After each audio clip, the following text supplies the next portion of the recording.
Your attention, please.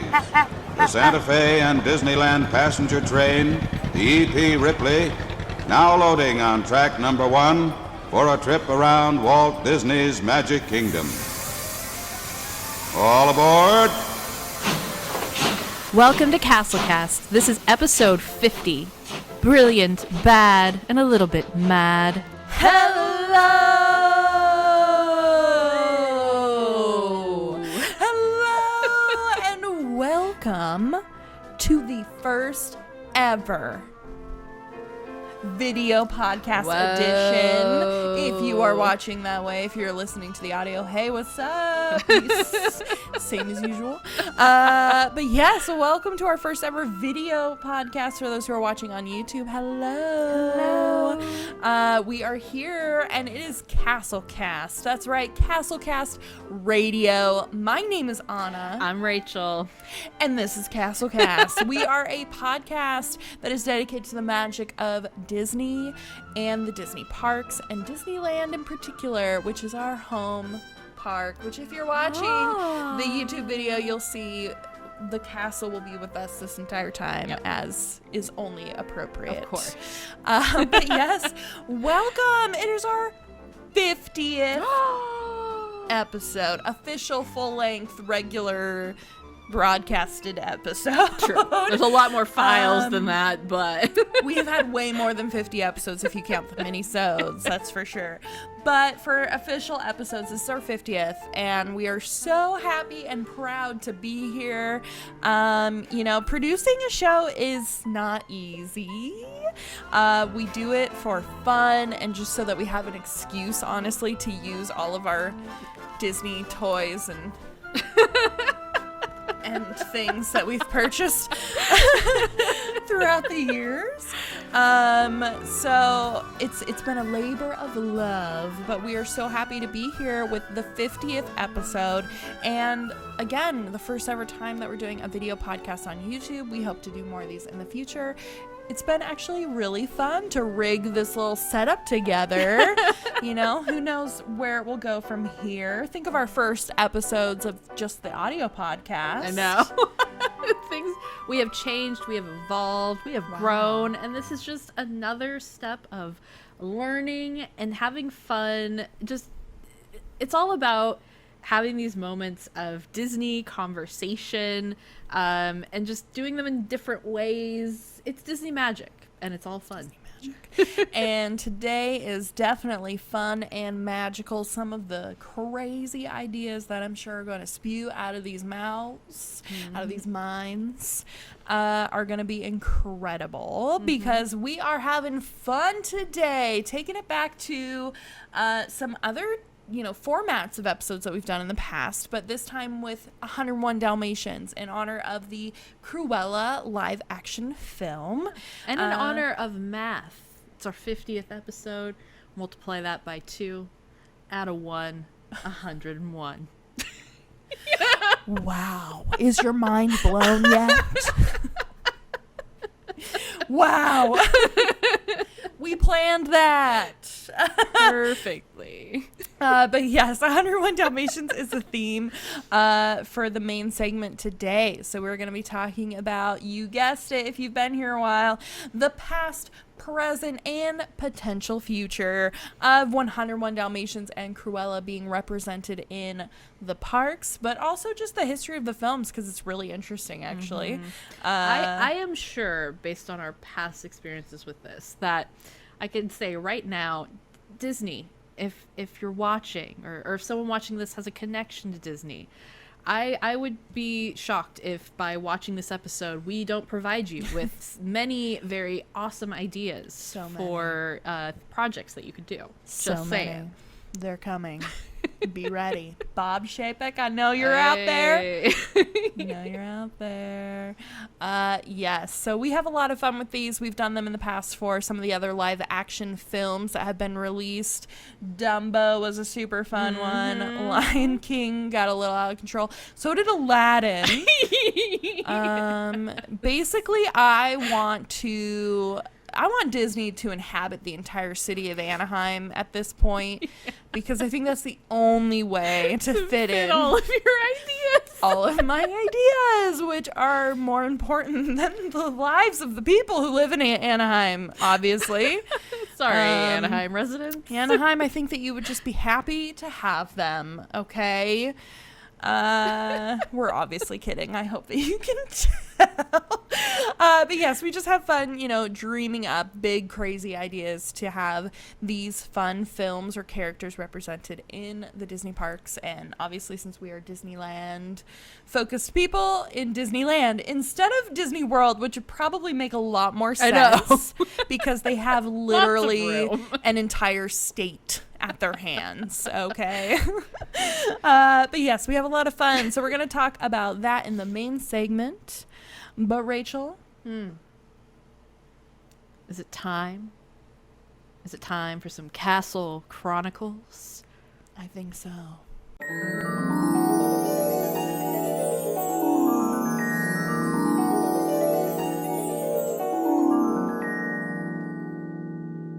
And now it's time for your Castle Chronicles. Do do do do do do do do do. Hey! You finally get to see how freaking weird we look doing all these sound effects. Isn't that nice? We're professionals. Super professionals. You can tell. Rachel, what is on the docket today? What is the breaking news? Well, I thought we would begin with the incredibly exciting, I can't wait to experience it, Avengers Campus. We talked a lot about that in our last episode, I know. But we have some updates. I think what makes this land so cool is how it's only been open for a little bit of time, and it's already changing stuff up. Mm-hmm. This land is like, it's alive, and I love it. So, first update is that you may have seen, if you were following the initial days of this land, incredibly long lines to get into Avengers Campus. I believe that I read some reports about 5-hour plus waits. And that was with limited capacity, by the way. But as we will get to further on in news with the newest updates, the capacity is no longer an issue. So we can now report that everyone is saying there are no lines to get into Avengers Campus. They're gone. What? Because as of June 15th, the new protocols going in place. One of them is there is no longer capacity limits to the land. Huh. So if you want to get into Avengers Campus, just go? Yeah, apparently that's not a problem anymore. Were there lines to get into the park then? Not anything that people said was out of the ordinary. Interesting. I definitely saw videos like on June 15th, the day that it was open to the rest of the world, where lines were like down harbor. They were down the street. They were like to the Hilton. And I was just like... So there was some initial chaos. As to be expected with Disney. I know. But apparently the lines have become more manageable. And the biggest thing people are noting is that the long lines to get into Avengers Campus, it's now, you can just walk right in. So obviously Web Slingers, the newest ride, is still a boarding pass attraction. You still need to make that virtual reservation using the app. So that still has a line that is hard to become a part of. But gaining access to the land itself is apparently very accessible. I just wanted to really quickly, this isn't really news, but we didn't really talk about it when we first talked about the land. I am loving the Disney character, Mickey and Friends, showing their love of Marvel in the Avengers Campus. My favorite has to be our chipmunk friends dressing as Thor and Loki. Yes, Chip and Dale. It's amazing. Yeah, and these aren't new costumes because they did dress up that way for the, was it last summer? probably summer before, because last summer was terrible and evil and we It do not wasn't- remember it. yeah, That's why it doesn't exist. it doesn't exist in the timeline. It was from Loki, from the TVA. It was pruned. We pruned the timeline of last summer. But we did have the Marvel Summer of Heroes event at California Adventure, which was the unveiling of a lot of the Mickey and Friends wearing those costumes. But it's awesome that they're getting to repurpose them for this new land. Yeah, it's so cute. Of course, speaking of costumes, one of the most interesting parts of Avengers Campus so far, and this has been changing weekly, is the current show on Disney Plus, Loki. So good. Obviously featuring Loki. His presence in Avengers Campus has been changing every week as his character's story goes through changes on the show. Spoilers. True. But so there's been already 2 or 3 costume changes per se of Loki in the parks, and I think that that's so cool too. Obviously, it's encouraging people to watch the show because you're probably, if you don't watch it, confused over what he's wearing. Great advertising. But it's also, someone else said this, I think, on Twitter, but it makes the land feel alive because you enter it and you don't know what you're going to get week to week. And that's a really cool dynamic that I don't know that we've seen that in any of the other lands. No, and I mean, we talked about this in the last 0.5 mini-sode, I believe, when we kind of went over everything about the Avengers Campus, but the kind of lore of the campus adds to this idea of like anybody, any character, any iteration of the character from the MCU, from any multiverse, from any timeline could make an appearance. And I feel like this just re-solidifies that because we're getting all these different Lokis, because you could see, you know, Loki in his like Asgardian wardrobe one moment, and then the next moment you're seeing TVA prisoner Loki walking out. So I love it. Yes. And we've also seen from the show the TVA themselves, the Minutemen with Loki. So just all these new dynamics. Disney, keep it coming. It's great. Keep it coming, and please, Disney, do I have to tell you that I would like to spend more money with you? Again, I want a Loki variant TVA jacket. I can't believe they don't have that out yet. Where is it? I need it. Thank you. And one final thing about from Avengers Campus updates, you also want to make sure when you're going there to go check out the collector's collection, because there are now also Loki dynamics there. Aspects of the TVA, items that they use, equipment is now within the collector's collection. So also make sure to check that out as Marvel movies come and go and new things arise. That's exciting. Yeah. That is honestly, I mean, we've talked about it before. Disneyland doesn't really have the same super cool queues that Disney World has, because in Disney World they have to make the queues extremely long so you're inside because it's hot. Yeah.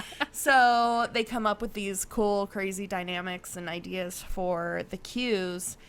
It's not really the case for Disneyland, but the queue for Mission Breakout is one of the coolest because you're winding through the collection and you get to kind of see these little Easter eggs all over.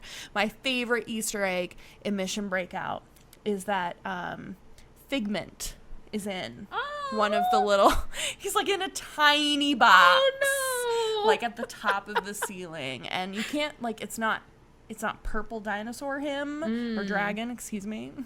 But it's like his shadow in like a foggy box. So you have to like really spot it. For it. It's a good one. That's clever. I love it. So as we talked about, there are lots of changes going on, and June 15th was a huge date in Disneyland history as a date that the park basically fully reopened. Flooded. The park flooded with human beings. Yeah. If, like Anna said, if you saw video from that day, wow, lots of people. But yes, the state of California has basically opened the doors. There is no more protocol, really. So we are now seeing masks are off. There is no They're more off. there's no more mask requirement. Physical distancing is now at your discretion. There's no requirement Because we were so good about that even when it was required. It does say that for transportation, so when the Toy Story parking lot reopens, that you will need to wear masks on your buses as you're being transported. Enclosed space. Yeah, that could change. We're seeing in Florida, Disney World, that they're already altering those sorts of policies where if you are fully vaccinated, and I don't know how they're checking that, but then you don't have to. So we'll see. The temperature checks went away, I think, before the 15th even. But we are seeing that theme park reservations, that system is going to remain. And actually, there's comments by Josh D'Amaro, I believe, that he thinks that that's actually a system they might hold on to indefinitely, Makes sense. just as a way to help with traffic control, basically, and making sure that when you're arriving at the parks, you will get in, no problem. So That makes so much sense because it gives them the idea of what the day-to-day is going to look like numbers-wise.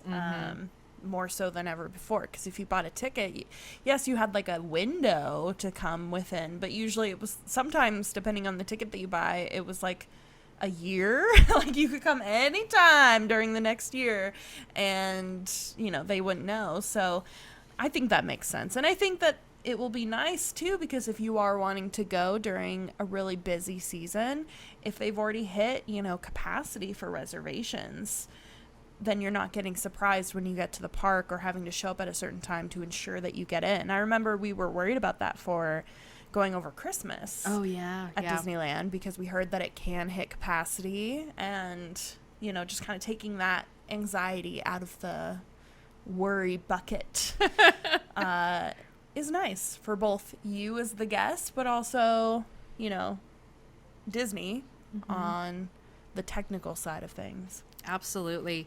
Another dynamic that Josh D'Amaro commented on in an interview with the Los Angeles Times was the virtual queue system that Rise of the Resistance, Web Slingers, and even Indiana Jones occasionally has been using.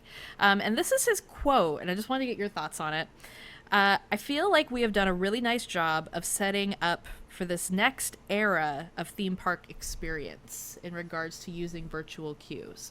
So it sounds like he appreciates their usefulness and that they definitely are a thing that is here to stay. And I wonder what that means for the upcoming rides that are being built in both Disneyland and Walt Disney World. I think we're going to see lots of virtual queues in the future. I feel like this is both a really good thing and also a we'll have to see kind of thing. Because on the one hand, virtual queues are awesome because you're not standing in line. Like, what time you get to come between. I mean, you're still standing in some sort of a line, but it's a much more condensed, expedited line, right? Yeah. So that's nice because you're not standing in one place. You can go and do and see other things until it's your callback time. But on the other hand, keeping people in line is one way of crowd control, because they're having to stay in one place and not be everywhere. So I have to wonder what, if they decide to move to, let's say, most of the big rides become virtual queues, what will that mean? I have always been curious, and this will never happen, but it'd be really interesting if they were to take one day and just be like, this is an experiment, don't get excited, we're collecting data, and for one day have Rise of the Resistance and now Web Slingers use their queues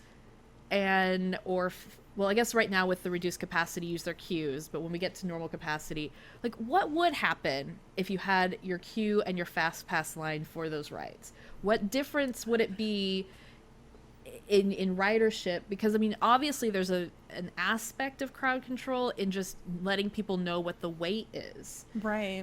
Are people going to wait 3 hours for those Yes. rides. Yeah, maybe. Yes. Or are people gonna with Radiator Racer Springs, when that line gets really, really, really long, sometimes you opt to do something different and try again later. Would that be a similar thing with these? I wonder how helpful is it to have the virtual queue versus just a normal line? Because you're right, once it's your queue time, there's still the line. Yeah, but again, it's super expedited. I mean, for Rise of the Resistance, I don't remember waiting more than 30 minutes in the windy queue, because you're pretty much always walking. True. Yeah. So it's not standing in the line. Yeah. It's just making your way through a line at that point. But Okay. I do think how and when are they going to just have Rise of the Resistance be normal, or will it never be normal? And with Web Slingers, I think the challenge there is, I've seen some videos of the queue. It doesn't seem very long. It doesn't. And Avengers Campus in general seems very small. So I feel like that one has to stay virtual for a long time, just because there's no place for people to be. That's fair. That's very fair. No place. And those boarding passes go within seconds. Seconds. I think someone says you have to be in and out of there within 1 minute, or It's you're not not gonna getting happen. Yeah. anything. So Wild. Just wild. crazy. One final dynamic of park life that everyone is waiting for the update on, of course, is annual passes. And in that same Los Angeles Times interview, Josh D'Amaro also spoke about that. And from that article, it says, the annual pass program, which was canceled in January, and which experts blamed for some of the park's crowding problems, okay, Los Angeles Times, will be replaced with a membership program that will reflect the behavior of our super fans, D'Amaro said, adding that more details will be released relatively soon. So a lot of people are paying attention to that phrasing of super fans. Yeah, what? And wondering if that will be reflected in the new program name. Oh my gosh. That's cheesy. Don't do it. The AP program sounded like exclusive, sounded classy. Super fans just sounds like what my high school called people who painted their face and showed up to every football game. So Oh dear. that's very interesting though. What does that even mean? What kind of what are they referring to with behavior? Have they been tracking us? Of course. what? Of course they have. What do they mean behavior? I don't know. That's interesting. That's very interesting. Well, we shall wait and we shall see. But I know that we are among the crowds of we're anxious to see what the future of that program is going to look like. Very much so, because they had just introduced an incredible addition to the annual passes with flex passes. Yeah. That's why, we've said it before, that's why we were annual pass holders, is because of the flex pass. It was a crazy good deal as long as you could get to the park. I think we did the math, 2 or 3 3-day trips Actually, a year. two 3-day trips would have You covered it. already have gotten your money's worth, which, since we aren't super far from the park, we're stayed up, that was doable for us, thank goodness. But we're kind of on the edge of our seat to know, what are they going to replace the program with, and are they still going to have something that is fairly attainable for the average person in the AP program. So we'll see. Something else that we cannot wait to see are a bunch of these restaurant updates that have been coming out as more and more things open up, as park life gets back to normal. Not only are we getting a bunch of restaurants to reopen, there's a new offering coming.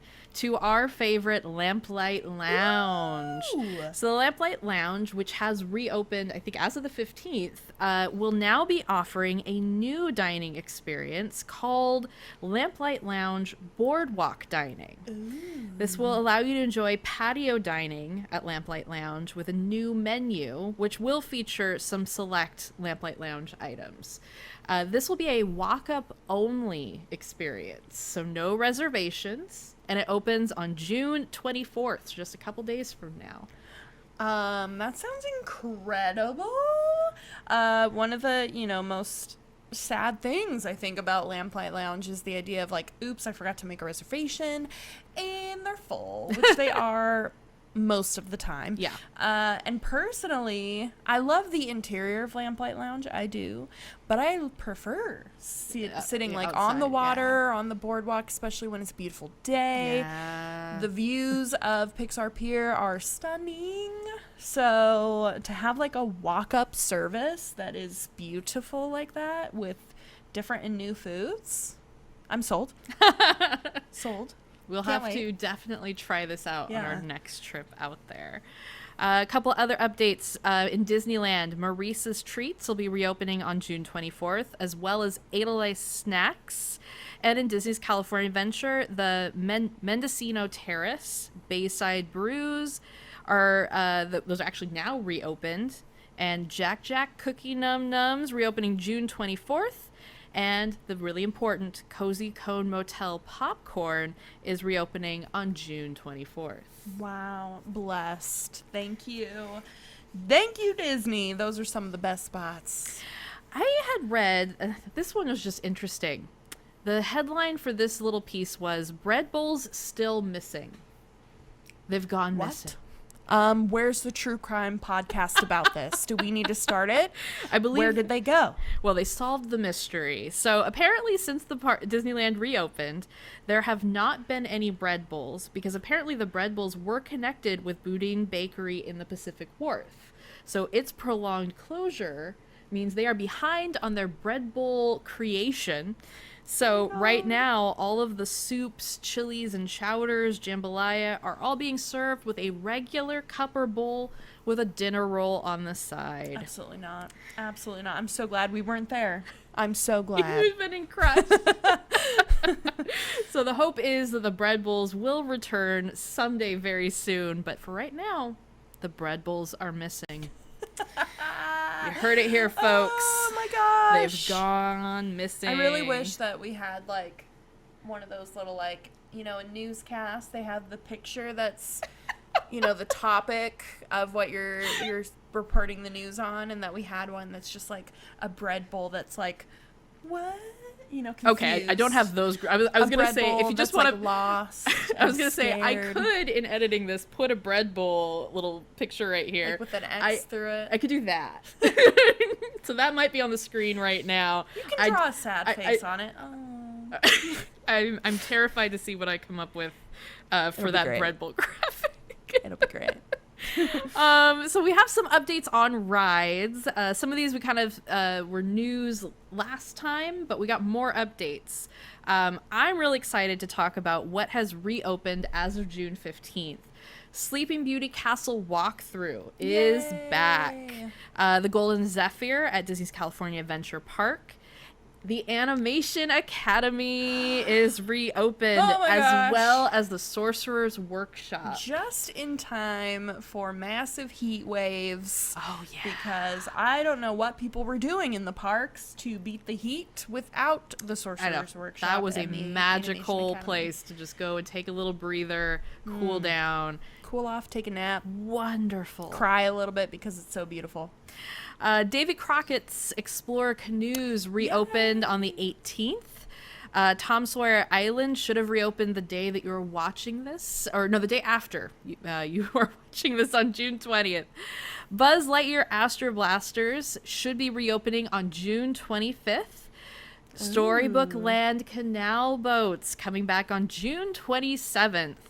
The Matterhorn Bobsleds coming back on July 2nd. Ooh. And the Jungle Cruise coming back on July 16th with its refurbishments. Oh. Oh, well, the changes have all Yep. gone into. Oh, So that'll be the new Jungle Cruise reopening Okay. on the 16th. July is gonna be a party then. Yep. And for everybody who has been missing the Yeti chiropractor of Matterhorn, July 2nd is your appointment. 4th of July weekend. Get your back adjusted. We had previously talked about the upcoming refurbishment for the Many Adventures of Winnie the Pooh. There's a slight date change. They pushed it back one day. So that ride will close on July 6th for refurbishment. So if you're there on the that's 5th, nice. you get to experience it. That's nice. They were like, you know what? People are coming for 4th of July weekend. Exactly. We'll keep it open one more day. One more day. So the final thing we want to talk about, I think, is one of the most exciting. And that's right, folks, entertainment is coming back to the Disney parks. Both Disney parks are supposed to get entertainment actually now. They've started rolling things back, including, this did start, and video footage is online and it's beautiful. The Disneyland band has returned. Yay! It is marching up and down Main Street Oh my with gosh. Mickey. It is back. And in Disney's California Adventure, the citizens of Buena Vista Street are back doing their interactions with park guests. They're so good. They are very good. We do not have word yet about the Dapper Dans or World of Color for Disneyland, but the hope is that those will be back very soon too, with all of these other entertainment things. I would sure hope Popping so. The marching band is a good start, but Disneyland is not Disneyland without the Dapper Dans. I know. So Soon, very bring them soon. back. And of course, I believe I called this in our little think you 0.5 did. episode. I think I called this, but it is official.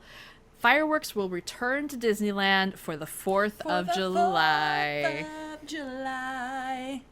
Disneyland's Mix Magic Show will once again light up the sky at Disneyland Resort.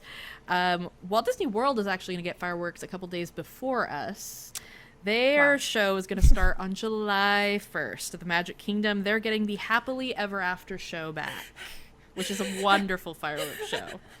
Oh my gosh, it's so good. It's so good. If you have plans to go in July, you best be taking the time to watch the fireworks when you go, because we have been without them for so long. Mm-hmm. And Happily Ever After, it ranks up there. It's like my number 2, sometimes even my number 1 fireworks show, to be quite honest with you. It's so good. One other show that you get in Walt Disney World at Epcot, they are bringing back Epcot Forever. This is a show that debuted in October 2019. Everyone said it was really awesome. We didn't get to see it when we were down there, but wonderful show. It'll be back on July 1st as well. And that one's interesting because they have that new show that they're working on, and I think a lot of people thought that would be what they would premiere, Right. but maybe they just aren't ready to go full throttle. I was going to say, we don't really know for sure how much actual testing they've been able to do with the new show yet, because, I mean, they had to install these brand new, like, barge things that you can see in Epcot in the bay. That's true. So I feel like this is like their warm-up. Yeah. Their warm-up show before premiering that one, which is special for the 50th anniversary. True. So it kind of makes sense that they're probably saving that one for the closer to official 50th anniversary celebration. That's fair. That makes a lot of sense. And it'll be very exciting when it does finally premiere, because it's supposed to be pretty epic. Can't wait. A couple other Walt Disney World news updates for our friends on the East Coast. They are now letting pre-shows come back. So most exciting, the pre-show for Mickey and Minnie's Runaway Railway, which for the story is pretty important. I mean, the ride is amazing without it, but that's a really magical moment when you're thinking you're going to watch a cartoon and you get to go into the cartoon. Right. So the pre-show is back for Mickey and Minnie's Runaway Railway, as well as the pre-show for Dinosaur in Disney's Animal Kingdom. So that's another exciting step back into normal. And the final update that I wanted to share is because this will affect our trip. So exciting news. But there are some restaurant reopenings in Walt Disney World as well. Oh my gosh. We have Boardwalk Ice Cream Shop will be back soon. Tusker House Restaurant at Disney's Animal Kingdom, that'll be back on the 20th. And Sebastian's Bistro at Disney's Caribbean Beach Resort will be back starting on June 24th, I believe. July 5th for sure. But most exciting, Anna. Ohana at Disney's Polynesian Village Resort is opening on July 9th. Oh, blessed.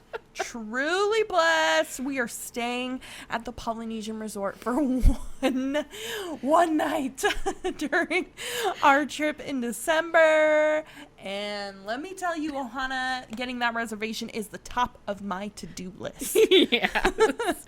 So definitely with these reopenings, if you want to go, keep track of when reservations open for your particular date of travel, especially for something like Ohana. They're going to go quickly. Yes. They do say that for Ohana, the characters will not be hosting breakfast, which was always a big part of the breakfast at Ohana, but a strolling musician will entertain dinner guests.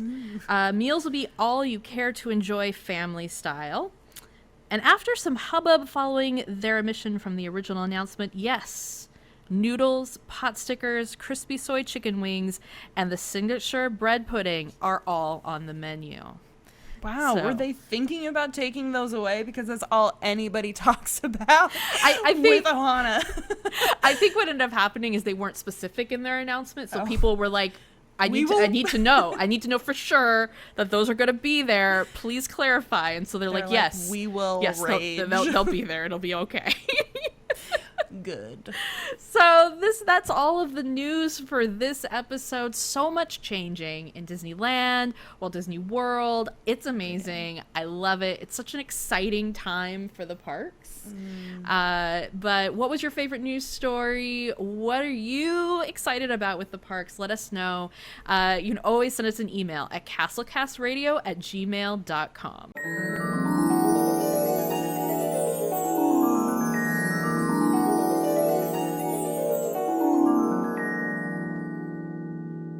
And now it's time for this week's Disney Shop Drop. Disney Shop Drop. Disney shopping. Welcome. So, as is usual with the Disney Shop Drop, there are multiple items. Of course. But you know what? I think it's okay because a few of these are pins, so they're small. They're small items.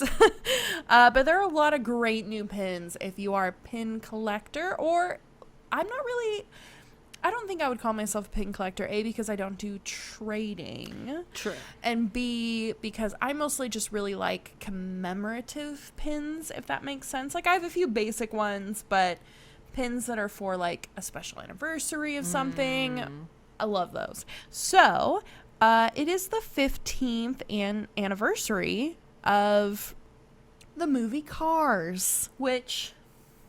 Wow. that might make you feel something. Whoo! 15 years ago, in the year 2006, the movie Cars was released. So there's a really cute 15th anniversary pin for commemorating this. And it has our two main characters, Mater, of course, and Owen Wilson. Yeah, that was his character's name. Lightning McQueen. I mean, it was Owen Wilson, let's be real. But it's really cute, and it looks like almost like a license plate little frame that they're in, and it says Radiator Springs.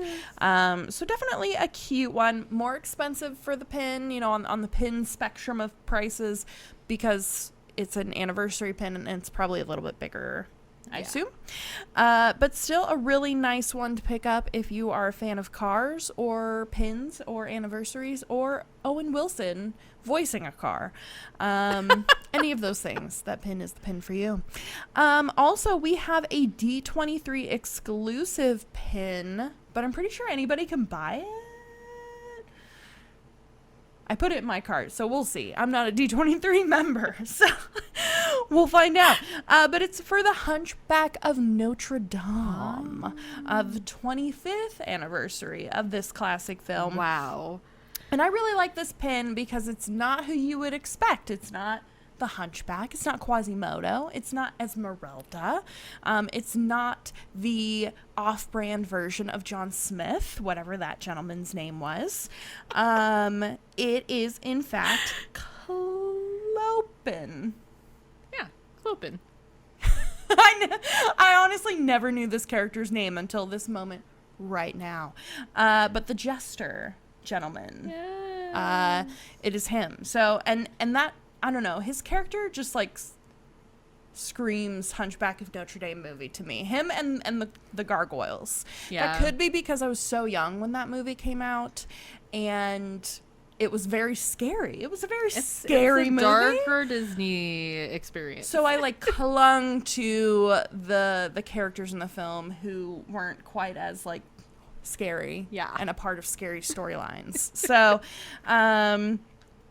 definitely a fun one. And if you're a pin collector, it comes with it should come on like a really pretty back, like the little cardboard backing to it. So definitely one to check out. Again, a little bit pricier for a pin, but it's an anniversary pin. It's probably a little bit bigger. Limited edition and all that. All of that.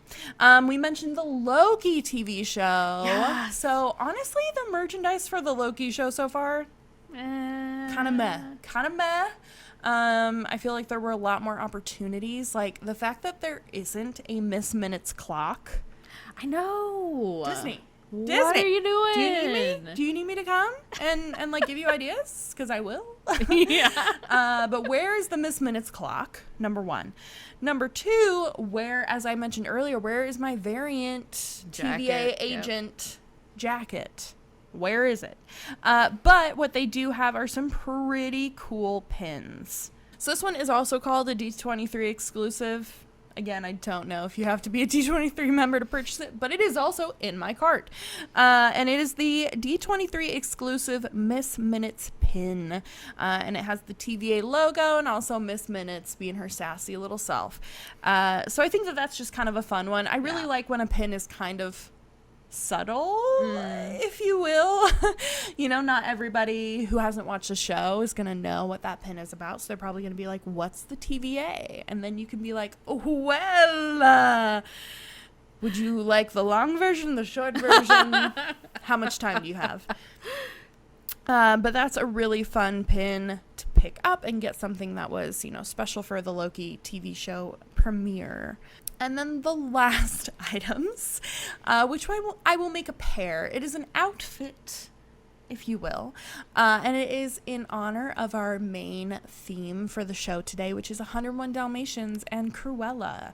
And so if you are a fan of either of those, if you're a fan of just Dalmatians in general, there are some great fun outfit items for you, including the 101 Dalmatians capri leggings for adults. And they're just covered in a collage of Dalmatians, which is adorable, cute. We have said it on the show before. We love the Disney leggings. They're amazing. They're the most comfortable thing you could put on your body. Yeah, so comfy. And the range in sizes is chef's kiss. So definitely check those out if you're a fan. And you can pair it with the super fun 101 Dalmatians Reasons I Love Disney t-shirt for adults, and it says 101 Reasons I Love Disney, and it's in the font. It's adorable. It would look amazing with those leggings, and then you could have a whole Dalmatian ensemble for the parks. Wonderful. So definitely check those out. All of these fun things are over on Shop Disney, shopdisney.com. We are definitely not sponsored by Disney yet. If you're interested, Disney, give us a call. We just love to shop a little too much, and when I see, as you can see, so when I find new fun things, love to share on the show here. So check those out and get yourself something fun.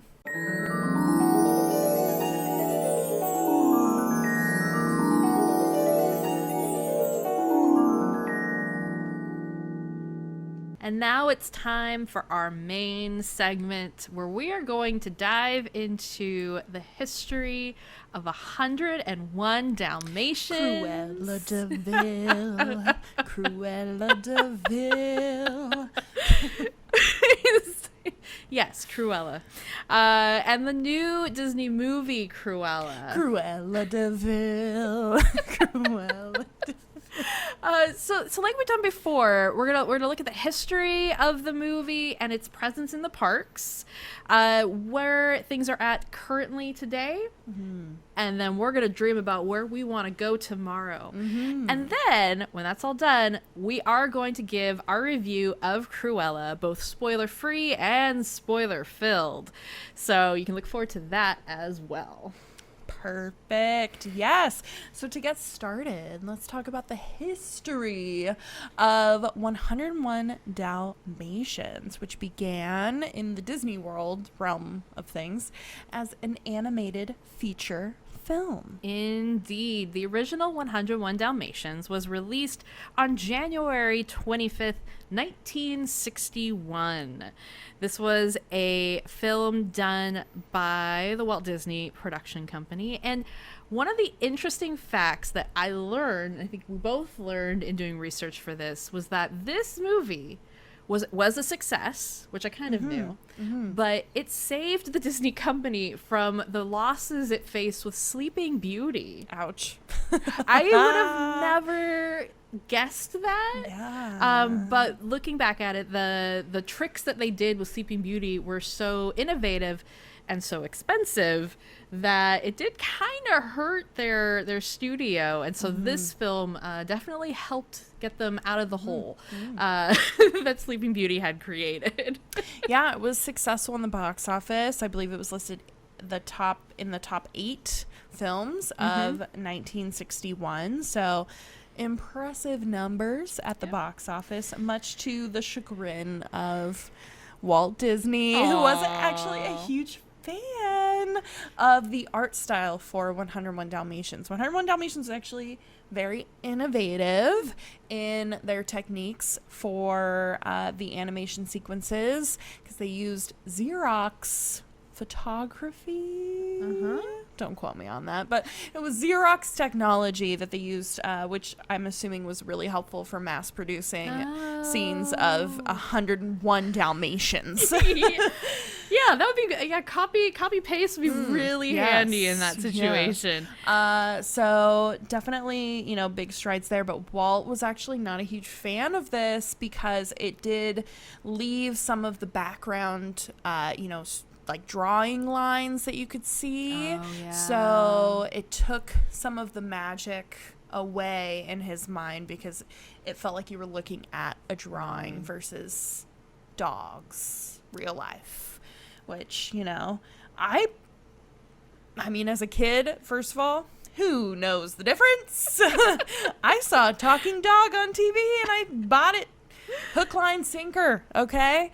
But I actually really like the kind of old-fashioned. Yeah. That it does look like a moving sketchbook almost. Yeah.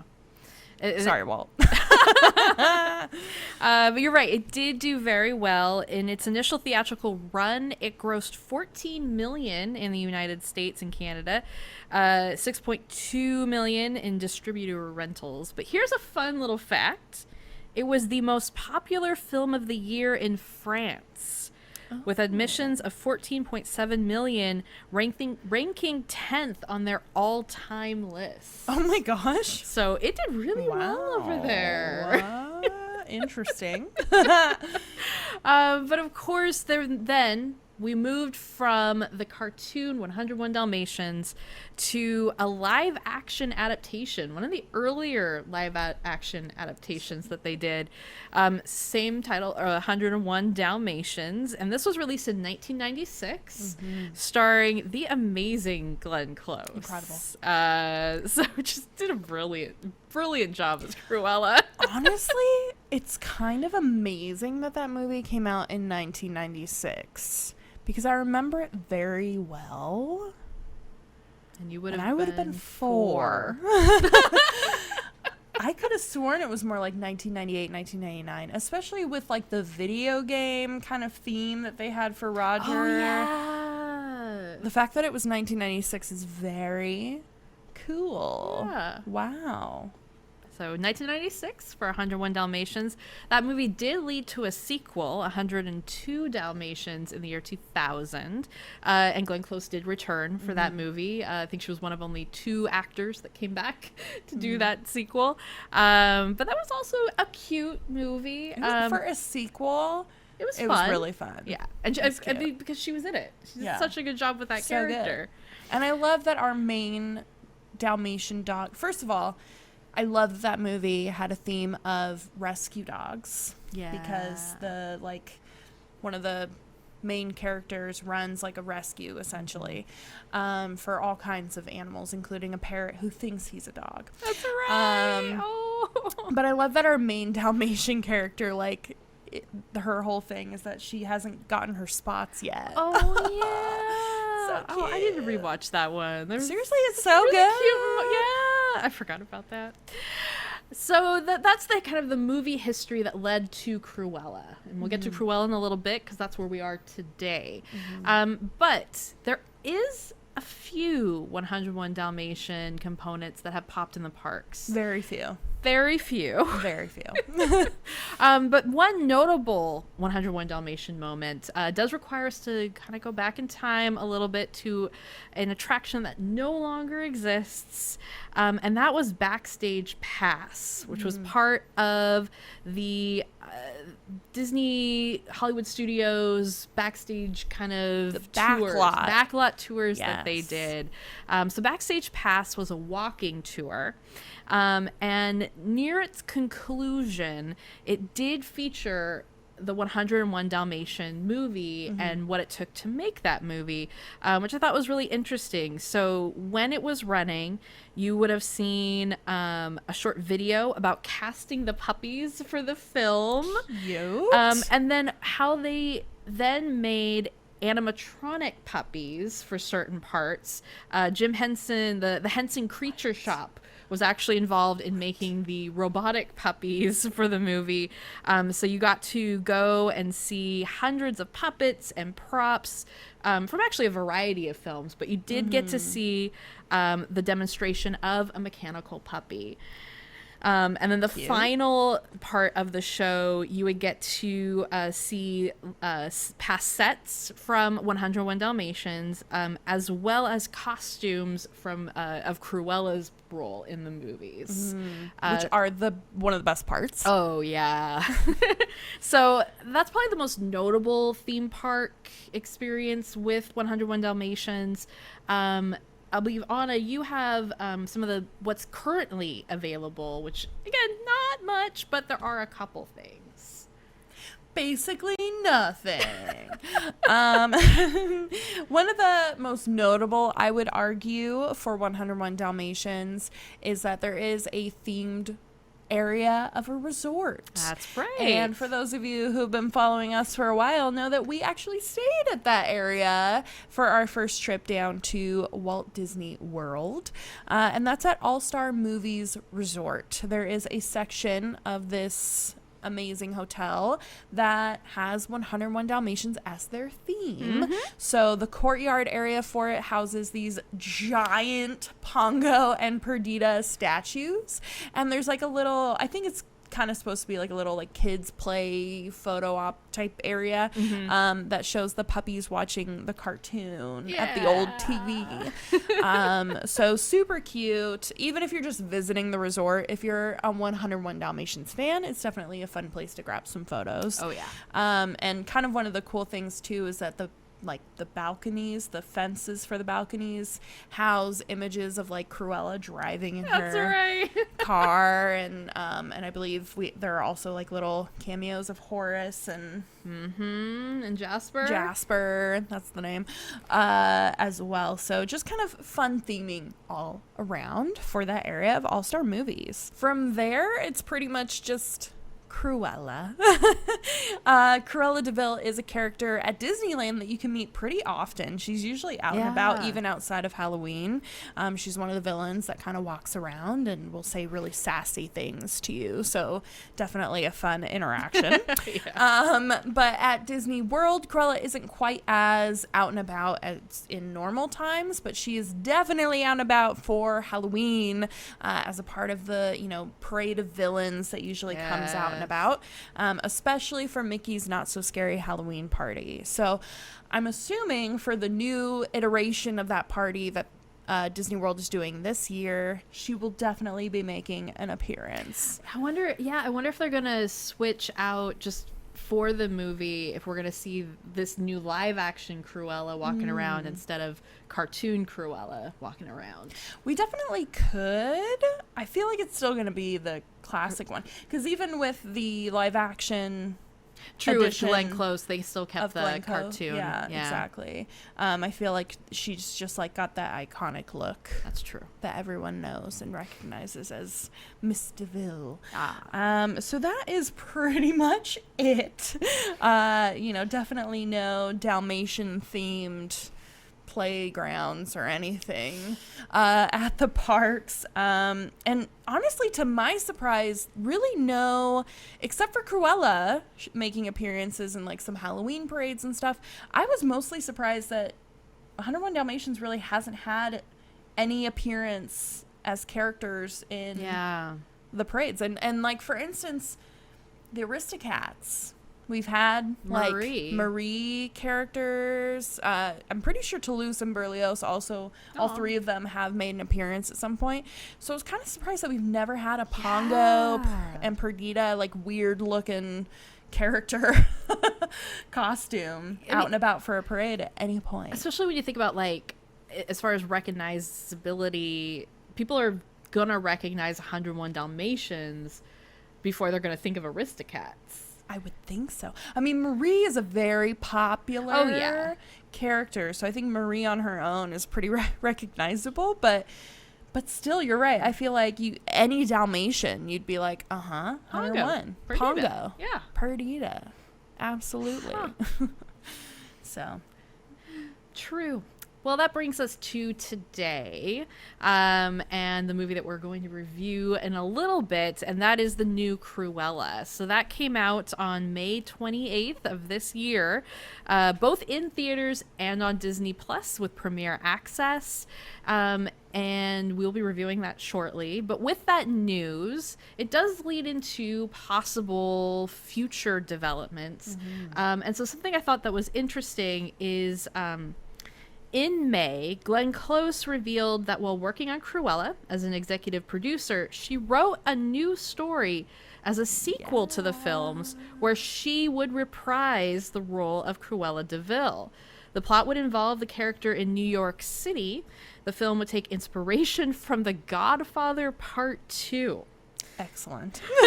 All of the stars have expressed interest in a sequel that leads up to 101 Dalmatians. And in June, a sequel was announced. So we are probably going to be seeing more of this new Cruella. And I think just to add some specifics to that, the cast most likely that they're referencing is from the newest Cruella, because this project is currently at least being manned by the same director, Gillespie. Very interesting. Definitely interesting to think of a in-between time from, like, how does Cruella go from where we are in this newest film to 101 Dalmatians. So before we get into our review of Cruella, which will obviously fill in some of the gaps of that news announcement, we always dream of the future, and this is no different. So I will start with Anna, because yours are always so amazing and wild, and hopefully I'll come up with something moderately similar, but probably not.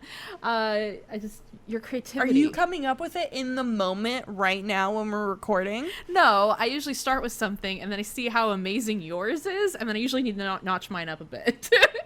Then you should go first. No. You just want to overshadow. My creativity. Never. But Anna, if you were CEO of the parks, what 101 Dalmatian changes would you make? That's right. Step aside, Bub, Shapek. I'm coming to town. So, this is actually a really, really difficult one because in my heart, I want like a 101 Dalmatians puppy like petting zoo, basically. But I feel like that's a little weird and can definitely, you know, it can be, it can have some questionable, you know, you have to be really careful with something like that, first of all. Also, people would probably have to sign like waivers. Yeah. Like they would have to find the most like well-behaved, docile group of Dalmatian puppies. Because here's the thing, folks. Dalmatians, you might watch 101 Dalmatians and say, I want a Dalmatian because, wow, look at Pongo opening doors, like serving his dad breakfast, getting him out of bed, getting him off to work. Like, what a good mom Pongo is. That is not going to be your reality. What's going to be your reality is more like Pongo chasing Perdita and throwing you into a pond. Okay, that is the reality of a Dalmatian. Dalmatians are extremely high energy dogs, and they're really difficult to own as a normal person. So all my dreams of like live dog stuff are kind of difficult to do. But here we go. I want to have, and I think I made this maybe for Lady and the Tramp too, honestly. That's very possible. But I think it'd be really cool if Disney had like a dog cafe that you had to like make reservations to go to. You know, they're like cat cafes, but like a dog cafe. And they are rescue dogs. And so you get to go in and like hang out with the dogs. And you could adopt a dog from Disneyland. How amazing would that be? Incredible. It'd be really hard to ship them home, though. But it's neither here nor there. I think that would be really cool. Secondly, I think a dog stunt show could be really cool. Again, this is dealing with live animals, though, and we don't want it to turn into like SeaWorld or something and then be like a documentary is made about how these dogs are treated. Okay, we'd have to have some serious oversight, make sure that our dogs are being treated well, and you know that they're not just like work animals. They're doing this for fun. Okay. Obviously, if we could have Dalmatians doing that, that'd be great. But I think opening it up to other breeds too, because guess what? In 101 Dalmatians, it's not just the Dalmatians that get stuff done. It's the dogs of the countryside. Okay, it's horses, it's cows. Everyone plays their part. Yes. Okay. But I think a dog stunt show could be really fun. And then lastly, probably most importantly, and probably the most 101 Dalmatians specific thing out of all this, is a dark ride. Were you going to say that? I was going to say, basically all the ideas I have, you just said. But we'll get into that in a moment. Continue.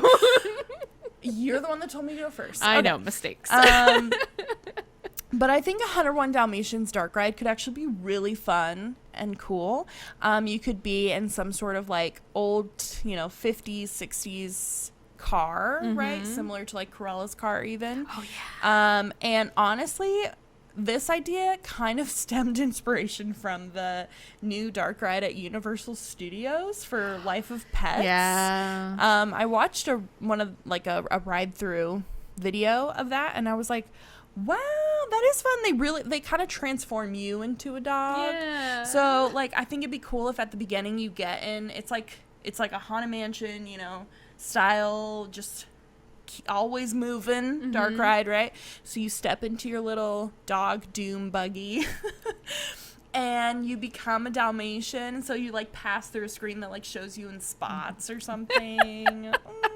And then you get to like go through old school London as a Dalmatian.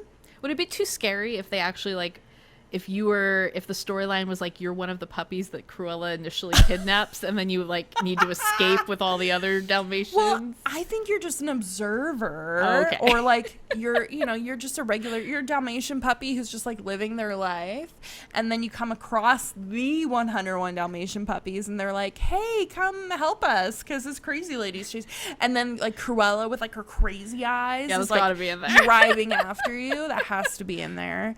And then you narrowly escape with the help of the farm animals and the other dogs and Pongo and Perdita, of course.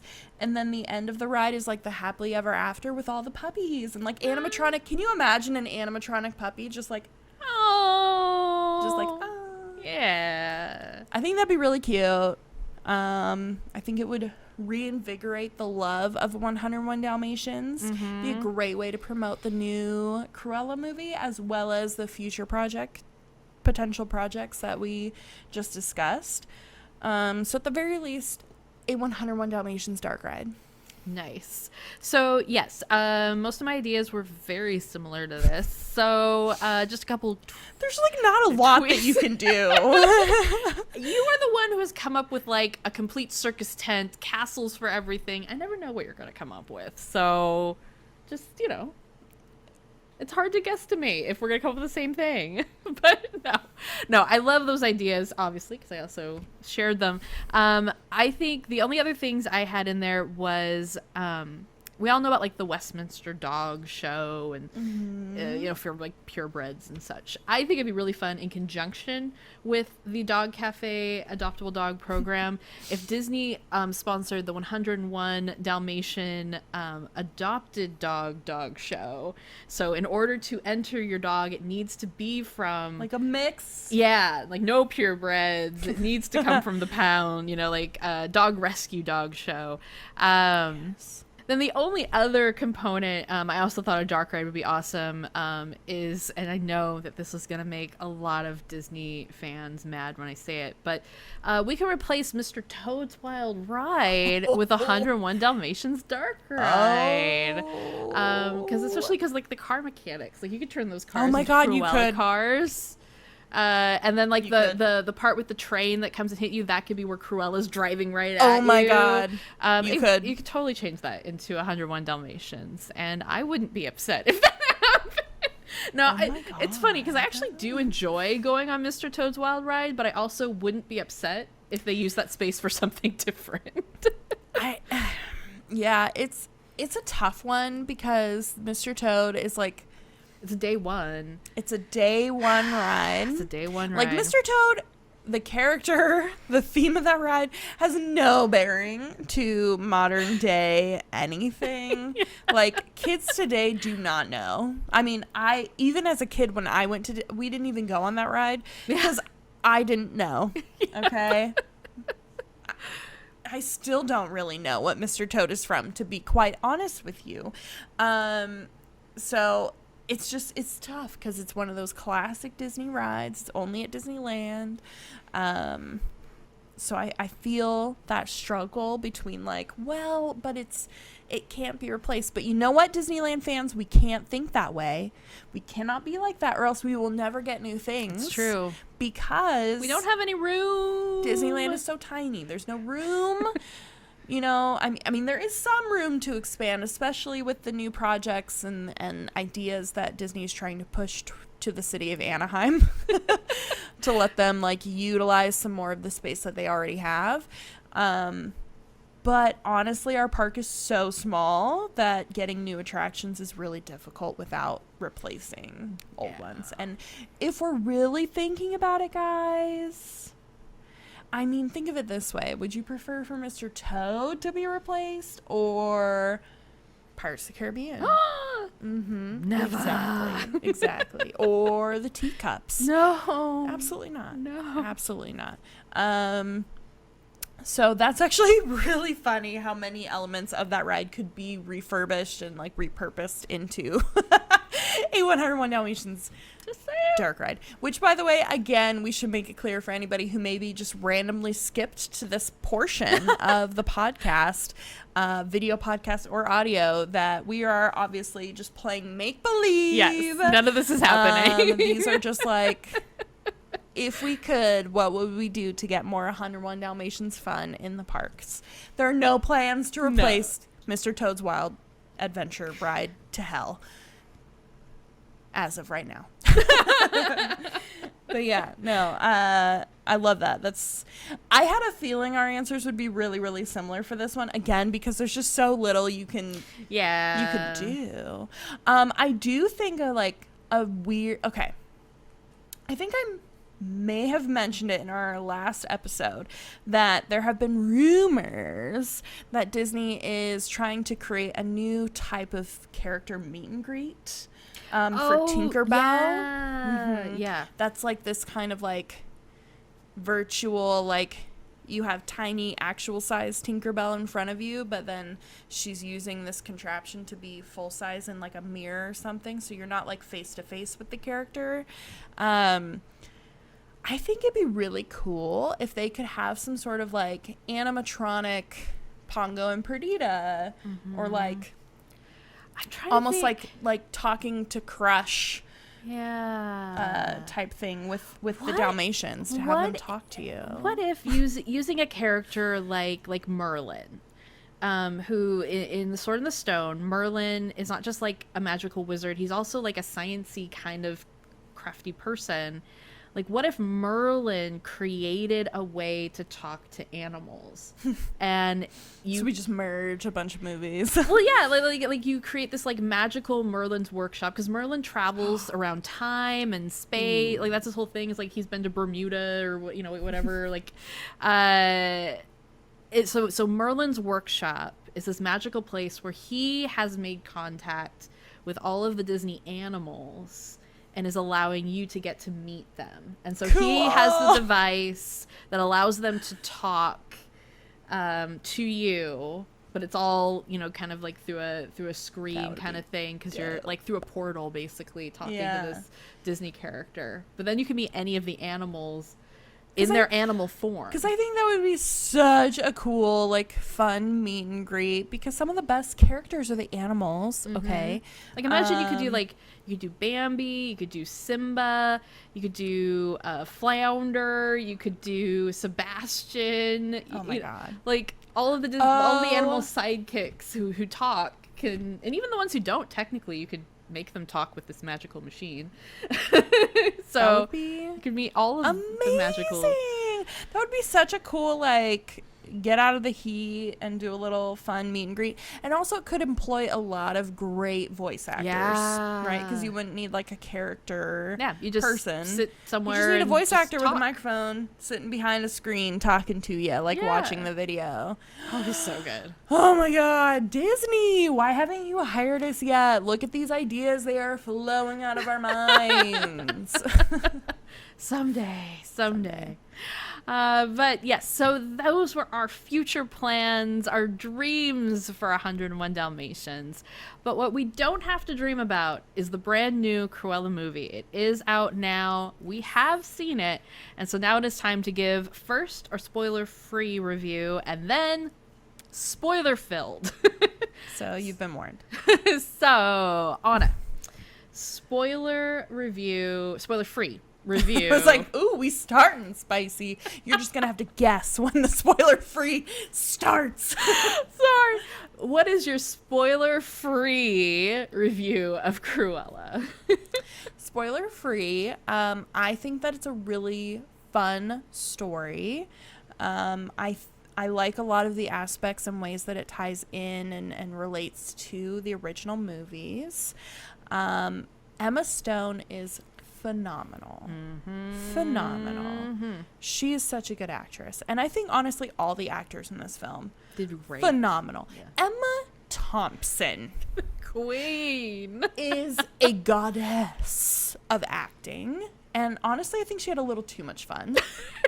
Okay. But incredible acting all around. I think the fashion of the film. Anybody who has a flair for fashion, you're going to die. You're going to die for this film. There's not a whole lot of Dalmatians, okay, I will say. So if you're going into it wanting 101 of them, not the case this time around. But it's about Cruella, right? It's not about them. So all in all, I think that it was a really fun movie. I do not regret paying the premiere access, because obviously it is still in premiere access right now, and it's also in theaters. So you either have to pay for a movie ticket or to watch it at home, whichever you prefer. I don't regret that. I do not feel an ounce of regret. As a matter of fact, I'm probably going to watch it again. So I'm going to give it 2 thumbs and 2 big toes. Wow. All I was right. really impressed. Okay. I will say I went in with very low expectations. I was not like super excited for this one, just because I knew that it wasn't the 101 Dalmatian story.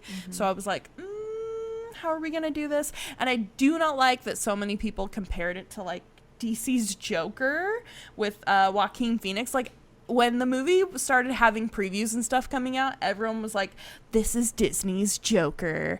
You know, this like artsy, you know, like origin of a villain story.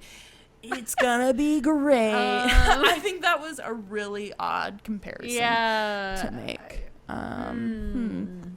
So I went in with low expectations, and it met and exceeded every single one of those for me personally. So 2 thumbs, 2 big toes. Wow. Up. All right. I don't really disagree with anything that you said. I also went in with very low expectations, and then was just blown away.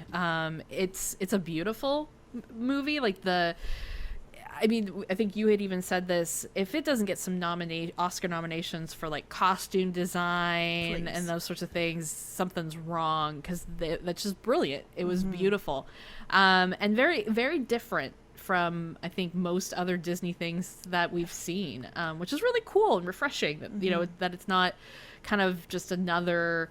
It didn't feel like, oh, we're gonna follow the Maleficent structure and just do that. Like, this was very different in a great way. So without getting into spoilers, great acting, the story was really good, and I also, when it finished, was like, I want to watch this again. Also, soundtrack 10 out of 10. I did buy the soundtrack to listen to on my drives and stuff. It was a brilliant soundtrack. Very good. So I have a hard time giving things a perfect score, because like there's always something that could have been better, but this is gonna have to get like a 4.5 out of 5. Like, it was mostly really great, and we are professional movie critics, which is why our scale is the same. She's using like a metric numeric scale. I'm using a appendages scale. Which one outweighs the other? I think you're just gonna have to find out yourself and tell us, because we don't know. Yeah, there you go. But yeah, so that was our spoiler-free reviews. Definitely, we both support go and see this movie. Either go see it in the theaters or go ahead and do that premiere access on Disney Plus. It is a really fun time. A great story. So, and I would say that even if you're not a huge fan of 101 Dalmatians, like of the original animated film or the Glenn Close live action film that came out back in 1996, as we have discovered, even if you're not a fan of those, I would still give this a shot. I would still give it a shot, because like I said, there are aspects obviously of that general story that we know that play a role, but like it's all about Cruella. This is all kind of new stuff that we haven't known up until this point. So give it a shot. Yep.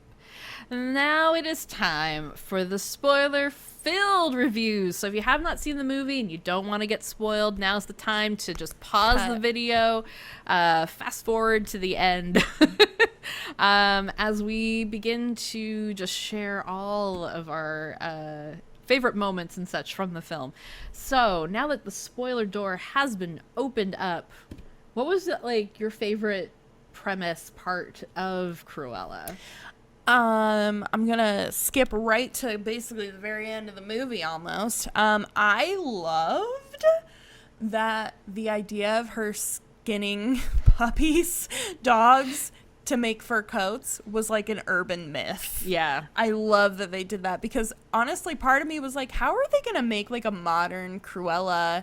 Because even for a villain, I feel like viewers today are going to have a really hard time with someone who wears real fur. Like, real fur really isn't a huge thing anymore in our society, even for like the elites of society. Usually it's like a faux fur. So I wonder what they're gonna do moving forward, especially with the idea of another movie coming up. But I do really enjoy that it was like an urban myth that the media created, basically, that she skinned these the dogs of her competitor. No, that moment was great. I also really enjoyed, I mean, obviously, other than Emma Stone and Emma Thompson's amazing acting, a lot of the side characters were also really good and really fun. And some of the side animals, like, I loved her dog, Buddy, and Wink is a star. So good, and his little eye patch, amazing. So I loved that not just the two kind of focal points were amazing, but everything around it was also really well done, really good. There was heart in there, and just a lot of humor. I mean, you're laughing as much as you're going hoo ha. So I also really appreciated that. Emma Thompson. Emma Thompson. As you said in your spoiler-free review, with having too much fun for this role, she was an amazing villain. Good. So good. And it was really interesting that you have this movie about Cruella, who's a traditional Disney villain, and yet in this story, she was not the villain of this story. There was a different villain who was quite villainous in Emma Thompson, which was also really cool, seeing someone you would expect to make villainous choices make some choices that weren't as villainous as you would expect, which added depth to Cruella's character. And I mean, honestly, the depth of Emma Thompson's character, the Baroness, was incredible, because you hate her, but you also, like, to an extent, understand her. Yeah, they made her very, like, human in a lot of ways. Like, I loved the moments where her and Estella at the time are kind of connecting, and she, you know, kind of explains that, like, you can't, in order to get where I am, you can't love people, you can't trust anyone. Like you kind of, she really lays out, like, how damaged she is to be where she's at. Like, in order to have that level of power and control and fame and whatever, like, you have to be like a shell of a person. Yeah. There was a lot of the Devil Wears Prada vibes in this movie. Like, those two stories, definitely were some parallels going on there, and that scene in particular had huge vibes of that, of like, I have made it this far as a strong woman by having to make these tough choices, and like the real question of the movie being like, do you really, like, is it possible to, and is it really worth it, so like, I think that kind of almost monologue moment with Emma Thompson, and also Emma Stone's incredible monologue after she finds out that she is the daughter of the Baroness, and she goes to the fountain, which is kind of the area that she connects with her mom, or her adopted mom in this case, and she has that monologue moment where she, like, chooses Cruella. She says, you know, I have to go do this. Incredible. That was the moment that like solidified for me. Emma Stone, you are an actress. I mean, we knew this before. She's been in incredible films before, but oh my God. Yeah. That was an incredible scene. Yeah. Incredible. Yeah. Oh gosh, the costumes in this movie were just amazing, and some of the special effects around them. Like we saw in the trailer, her transformation into the red gown, but seeing it like the full transformation in the movie itself was brilliant. And then the backstory of like going to a black and white ball that is very strictly black and white, no color, and she's wearing this daring, The brightest color red possible. dress was an amazing moment. Yeah, you said it earlier. If you are a fan of like Project Runway, fashion.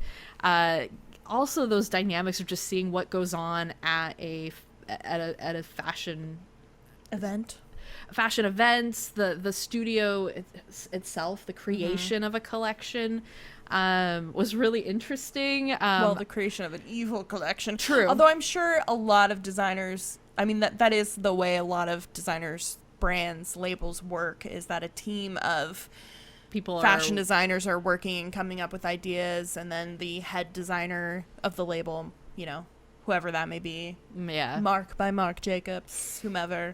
I don't know why that's the first label that came into my mind, but like they like sign off on the ideas. So there's like this working together sort of dynamic. I think the not as fun labels probably do employ some level of what you see from the Baroness, the ceiling, where she doesn't do any work really at all. She just says, I want that. This is my idea. Wow, look at my idea. I don't know enough about the fashion world to say. True. But that's really sad if you're working in those environments, honestly. Yeah. But yeah, the look, I feel like the look too of her studio, I loved the set design of like where Horace and Jasper live, and like their you know, rundown house that they've inhabited, you know, especially in juxtaposition with the Baroness and her, even just her fashion design studio. Yeah, let alone the mansion. Yes, absolutely. Like, so good. Yeah. It also, I thought, was really interesting how from the start of the movie there's this element of mystery. So it's not just like the competition of you know, trying to beat the art rival kind of thing. There's also this mystery from the start of what really happened to her mom, that fateful night that led to where everyone is at this point. And I thought they handled the mystery component really well, leaving little hints here and there until it all kind of comes together. Because there were some components that I didn't even realize until the big reveal. I had kind of been guessing similar, but not that it was her mom. I was like, oh, maybe that, like, I thought based on that conversation that the two of them were like sisters, but she was the sister who was like kicked out and she was coming back for help, and the other sister's like, I want everything for me, so goodbye. Yeah, I was under the impression, as you know, Rachel, the whole time that Mark Strong, I believe is the name of the actor, his butler character, I thought he was Cruella's dad. And that's why he recognized her, and that's why he kind of like covered for her in a way multiple times. I was like, ooh, there's something here, but it turns out he covered for her just because he was like, oh my gosh, I cannot let the Baroness find out that I didn't kill her child. So yeah, it was a really well told story, a really well directed film, a really well acted movie. I would, going into watching it, I would not have guessed I would be this excited and positive about it. And I was very pleasantly surprised to be here right now, saying, watch this movie. To be completely transparent and honest with you guys, you know, Cruella didn't just come out like yesterday. It's been out for a little while. Kind of part of the reason why we didn't do a podcast about it earlier is because we were like, we'll watch it. Maybe we'll wait for it to not even be premiere, you know, who knows? Because we weren't that excited for it.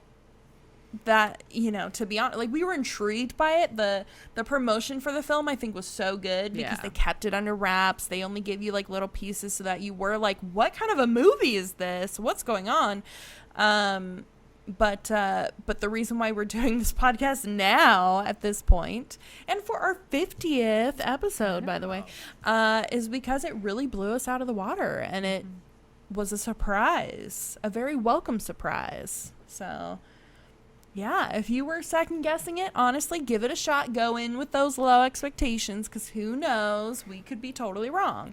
But give it a shot. You can catch it in theaters. You can catch it on Disney Plus. Premiere access was $30 for the download, or $29.99. You know, maybe get some friends over, split the cost. Have a bowl of popcorn in your couch, in your living room, okay? But all in all, I think it was a really fun movie, a really great telling of Cruella's history. And I think at this point we should also mention the post-credit scene. That's right, folks. Yes. Never leave a movie anymore. Don't do it. There's always something, usually. Look at what Marvel began. Poor movie theaters. They're like, oh my God. Not another one. But at least usually they come like after the initial credits, like just the actors, the main characters. But there was a post-credit scene in this film, and that is, I think, like, one of the very last moments of the movie, because Cruella inherits her mother, the Baroness's estate, everything she has, which includes also her dogs, her Dalmatians, and one of them, Horse, I think, points out, is looking a little chunky these days. Turns out Genghis Khan is a lady and she's pregnant. So Cruella kind of starts the Dalmatian puppies journey. And she ends up gifting puppies to Roger and Anita, which I loved that Roger and Anita did play roles. They were minor roles, but they were roles. Just kind of, you know, introduce us to give that little, you know, that little Easter egg of the original 101 Dalmatian stories. My question is, are those puppies from the same litter? Because aren't Pongo and Perdita supposed to get married and fall in love in the next movies or so? I think we're just not supposed to overthink this. Disney? Did we forget about that part? That was my only concern of the entire film, to be quite honest, was what are we going to do here? How are we going to explain this? Okay, before I read about the sequel component, because I had missed that news blurb when we watched this movie, so I didn't know there was a for sure sequel. I kind of took the end to be that in this Cruella dimension, she just breeds a bunch of Dalmatians. That 101 Dalmatians, doesn't happen in that way. That she's not that particular villain, and that the Pongo Perdita just are gonna be sibling friends, What?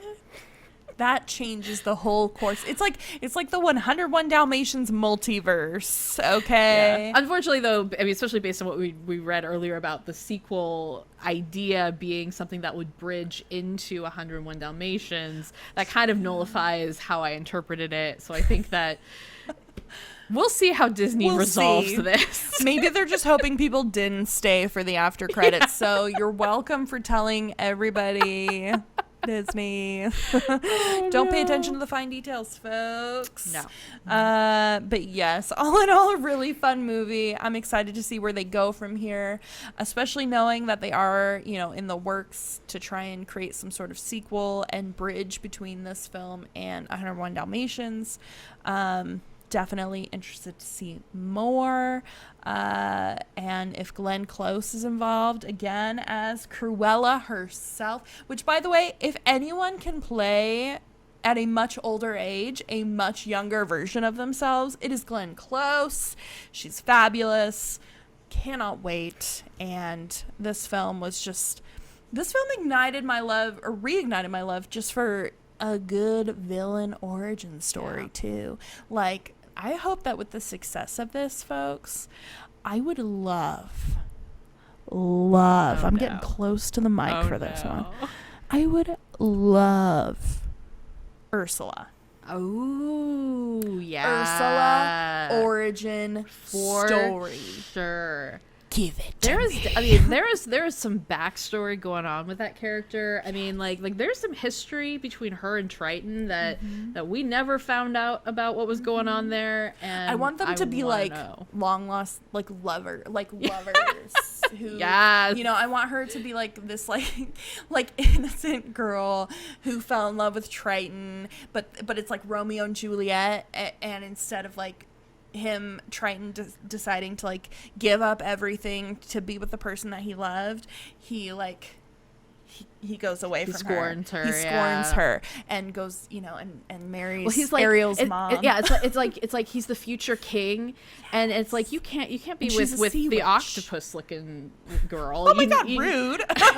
Looking. I'm not saying I agree with this. They premise. are mer people. I don't think they're going that far into the what's okay. I think it's more like you're the future king. You can't be hanging out with like the sea witches. No, see, I think in the story that she wasn't a sea witch originally. Oh my god, she was just an octopus lady. I think that she got scorned and became a sea witch to get her revenge.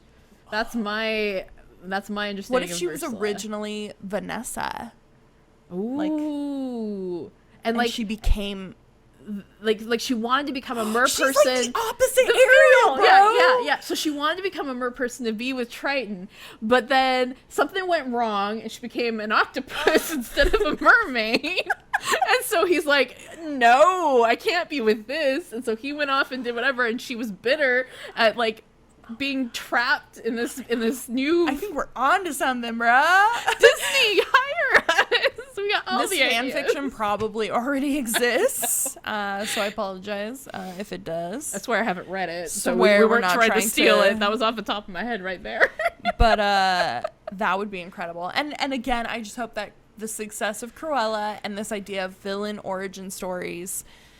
I mean, like, Maleficent technically started it, Yeah. but like you said, Maleficent felt different from this, and I don't know. I think they could go in darker, like, really cool directions with villain origin stories for so many of the other, you know, famous Disney villains. Yeah.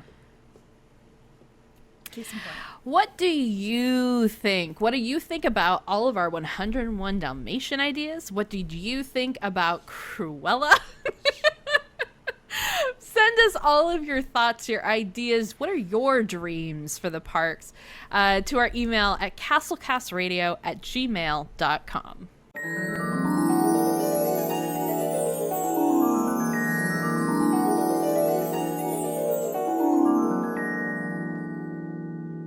And thus concludes episode 50. 50 episodes and then some in the books, and our first ever video podcast. Thank you so much. If you are watching on YouTube, make sure that you are subscribing. Hit that bell for notifications, because we upload videos like this, like other things that we have planned in the future, and including more of our mini moments, which are super fun, bite-sized clips from the parks throughout the years. So that includes some clips from what is probably considered vintage Disneyland at this point. The pre-pandemic footage. Pre-pandemic. I know. Every video that I've edited, I've felt the extreme need to say, like, in all caps, like, pre-pandemic. Pre-2020. don't panic, right? Because it just seems weird. Although based on the footage, we're back in We're back that to world, that time, so maybe I don't need to do that anymore. But yes, please subscribe. We appreciate you watching on this little device or whatever you're watching on right now. And if you're listening to the audio podcast, as per usual, thank you so much too. We love producing this show. We love talking about Disney, sharing the news, and sharing our crazy wild ideas. If there isn't a Dalmatian dog cafe at Disney in the near future, I will be sad. But probably not surprised. But I think that Ursula thing, whoa. I'm telling you. Whoa. Okay. I should have written the book and then shared. Like now I've given all the ideas out there. Someone else is gonna write it. Copyrighted and trademarked. Sad. Don't you dare steal it, unless you're Disney, or unless you're a fanfiction writer who already wrote it and I know, and you took stole it. So. I mean, I didn't intentionally because I haven't read it, but it probably exists. But what a cool story idea, right, folks? But thank you so much for watching. It means a lot to us because we don't have any sponsors on this show. We definitely don't make money. No. As a matter of fact, from starting the show, we've probably spent more money. Yes. To go to the parks more if we can, and to obviously buy okay, we would have bought the merchandise either way. Let's be real. Yeah, we would have gone to the parks either way. Yeah, let's be real. Let's not lie. But yeah, we just do the show for fun, and so we appreciate anybody who supports us along the way. But thank you so much for listening. As always, you can find us on social media. In particular, we are super active on Twitter and Instagram. Castlecast Radio is our tag on both of those. We're also new and up and coming on TikTok, where we're hopefully going to be sharing more of those mini moment kind of bite-sized videos, and definitely have some fun when we're back in the parks later this year. So check us out on all of those platforms. Again, it's Castlecast Radio for each of those. And don't forget to check out our website, which is castlecast.online. That's where you can find all of the episodes of our show, as well as all the links to the news, the research that we've done, the shop drop items. All the links are on our website, which is castlecast.online. You can also find links to all of our social media and to our YouTube channel, where this lovely video is premiering. So if you're listening to this via audio and you're curious about the video version, you can find the link to our YouTube channel on our website, castlecast.online. That's right. We don't have a fancy YouTube URL. Not yet. So if you want to join the conversation, send us your ideas. What do you want to see that's 101 Dalmatians themed in the parks? What did you think of Cruella? Any story ideas or anything that you want to talk to us about? You can always email us at castlecastradio@gmail.com for any sort of inquiries. We'd love to hear from you. And if you did enjoy, again, if you're on YouTube, make sure you subscribe and hit that notification bell. If you're listening to the audio podcast, if you could leave a rating and a review, we would so greatly appreciate that. Absolutely. It helps other people find us and know what we are all about.